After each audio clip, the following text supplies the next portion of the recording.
BJP అధిష్టానం target 2028లో తెలంగాణలో BJP ప్రభుత్వం బీజేపీ పార్టీ బాగా వేయాలి. అందుకే నిన్న జాతీయ అధ్యక్షుడు నితిన్ నబీన్ తెలంగాణ ముఖ్య నేతలతోటి ఒక సమావేశం ఏర్పాటు చేసి మీరు ఏ విధంగా గ్రౌండ్ లోకి వెళ్తారు, మీరు ఏ విధంగా మన పార్టీని 2028లో అధికారంలోకి తీసుకొస్తారు, మీ వల్ల అవుతుందా లేదా, లేదంటే మేము ఎంటర్ అవుతామని సీరియస్ గా ముఖ్య నేతలందరూ కూడా ఆయన ఆదేశాలు ఇవ్వడం జరిగింది. బండి సంజయ్ గారి నివాసంలో తెలంగాణ ముఖ్య నేతలు, ఎమ్మెల్యేలు, ఎంపీలు, మాజీ ఎమ్మెల్యేలు, బీజేపీలో ఉండే ప్రముఖులు మొత్తం కూడా వరుసగా 3-4 రోజుల నుంచి వరుసగా మీటింగ్ పెట్టడం జరుగుతుంది.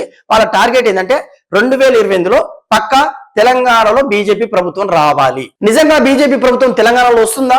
దాని గురించి ఒకసారి మాట్లాడుకుందాం. ప్రస్తుతం తెలంగాణ బీజేపీ ఎమ్మెల్యేల సంఖ్య కేవలం 8 మందే, ఎంపీల సంఖ్య కూడా 8 మంది ఉన్నారు. మరి బీజేపీ పార్టీ తెలంగాణలో రావాలంటే టోటల్ అసెంబ్లీ సీట్ల సంఖ్య 119, మరి మ్యాజిక్ ఫిగర్ 60. ఈ 60 సీట్లను బీజేపీ కొల్లగొట్టబోతుందా? ఉన్నది 8 సీట్లు, 8 కాస్త 10 రెట్లు పెరగబోతుందంటే ఒక్కసారి ఆలోచించాలి. ఏమైనా జరగవచ్చు. వెస్ట్ బెంగాల్ మనం అనుకున్నామా, వచ్చింది కాబట్టి ఇక్కడ కూడా వాళ్ళ ప్రయత్నాలు, వాళ్ళ స్ట్రాటజీ ఏముందో తెలియదు, వాళ్ళ ప్రణాళిక ఏముందో తెలియదు కాబట్టి మేబీ రావచ్చు, రాకపోవచ్చు. ఎందుకు వస్తుందంటే కొన్ని అంశాల గురించి చెప్తా.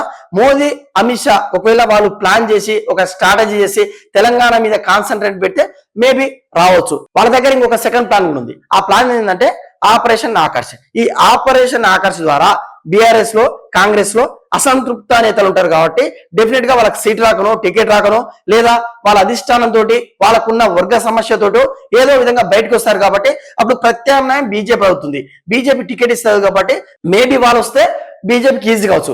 ఎందుకంటే ఆ నాయకులు కాంగ్రెస్ నుంచో, బీఆర్ఎస్ నుంచో వాళ్ళ నియోజకవర్గాల్లో చాలా సుపరిచితులై ఉంటారు, ప్రజలకు చాలా దగ్గరగా మమేకమై ఉంటారు కాబట్టి బీజేపీ అక్కడ లేకున్నా కూడా ఆ నాయకులు వస్తే మేబీ ఆ నాయకుల వల్ల ప్రభావం ఉండొచ్చు. ఫర్ ఎగ్జాంపుల్ గోవల బాలరాజు, ఆయన కేసీఆర్ కు కేటీఆర్ ఎట్లనో ఆయన కూడా ఒక దత్తపుత్రులా ఉన్నాడు. ఆయన బయటకు వస్తాడని ఎవరైనా ఎక్స్పెక్ట్ చేశారా?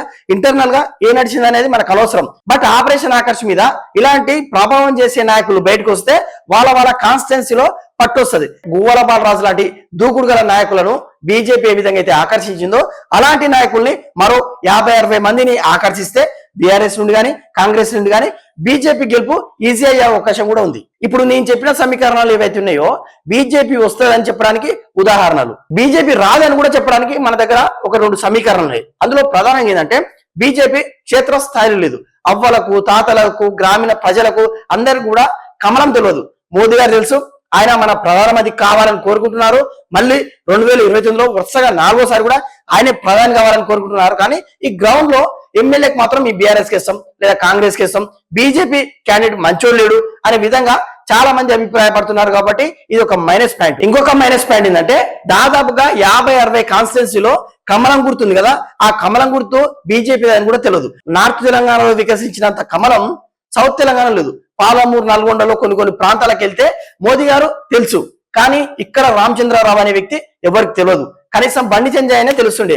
బండి సంజయ్ గారిని తీసేసి మంచి వాక్చాతుర్యం లేని వ్యక్తిని పెట్టడమే పెద్ద మైనస్. మనం కేసీఆర్ గారిని చూసినాం, రేవంత్ రెడ్డి గారిని చూసినాం. వాళ్ళ వాయిస్ తోటే వాళ్ళ పార్టీని ముందుకు తీసుకెళ్లారు. వాళ్ళు గుడ్డు మాట్లాడిరా, బ్యాడ్ మాట్లాడారు అనేది సెకండరీ. బట్ పబ్లిక్ లోకి వెళ్తే ఓహో పలానా పార్టీ అయినా ఈ విధంగా మాట్లాడిండు అన్నట్టు ఉంటది. సేమ్ బండి సంజయ్ గారు కూడా అదే విధంగా పోయిన జిహెచ్ఎంసీ ఎలక్షన్స్ లో మాట్లాడి ఒక్కసారి ఊపందుకుంది. ఆయన ప్రెసిడెంట్ పదవి నుంచి పీకేసిన తర్వాత మళ్ళీ బీజేపీ సప్పగైంది. అంటే ఇక్కడ బండి సంజయ్ మంచోడా చెడ్డోడా అనే దానికంటే కూడా ఆయన వాయిస్ ఉంది కదా, అది ప్రజల్లోకి వెళ్తుంది. అట్లా ఆ విధంగా మాస్ గా మాట్లాడే ఎవరిని అధ్యక్షులు చేసినా కూడా డెఫినెట్ గా బీజేపీ కొంచెం స్కోప్ ఉంటుంది. కానీ ఈ రామచంద్రరావు లాంటి వ్యక్తులు చాలా పరిజ్ఞానం ఉండొచ్చు, వాళ్ళకి చాలా అనుభవం ఉండొచ్చు, కానీ ఈ ప్రజల్లోకి ఏ విధంగా వెళ్ళాలి, మాస్ లాంగ్వేజ్ ఇంపార్టెంట్. ఆయన చూస్తేనే క్లాస్ లీడర్ కాబట్టి బీజేపీ ప్రెసిడెంట్ కూడా బీజేపీకి ఒక విధంగా మైనస్ అని చెప్పుకోవచ్చు. సో 2028లో తెలంగాణలో బీజేపీ వస్తుందా రాదా, మీరేమనుకుంటారో కామెంట్ చేయండి.